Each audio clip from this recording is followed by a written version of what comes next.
Present smuggling అంటే gold and drugs అనే మనకు తెలుసు. కానీ 1940స్లో పెన్సిలిన్ పౌడర్ ఒక పెద్ద బ్లాక్ మార్కెట్ ట్రెండే నడిచింది.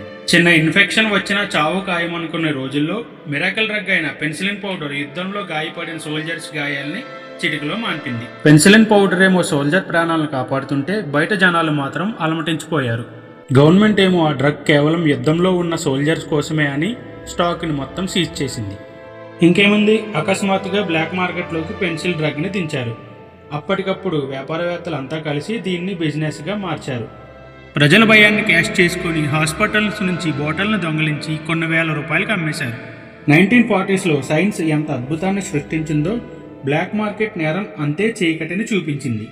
ఆ రోజుల్లో ప్రాణం దక్కించుకోవాలంటే మెడిసిన్ వర్క్ అయిందా లేదా అని కాదు, మీ దగ్గర ఎంత డబ్బు ఉంది, ఎంత నేరం చేయగలరు అనే దాని మీదే ఆధారపడి ఉండేది. యుద్ధం పూర్తయ్యే వరకు ఈ క్రైమ్ ఆగలేదు. చరిత్రలో ఇలాంటి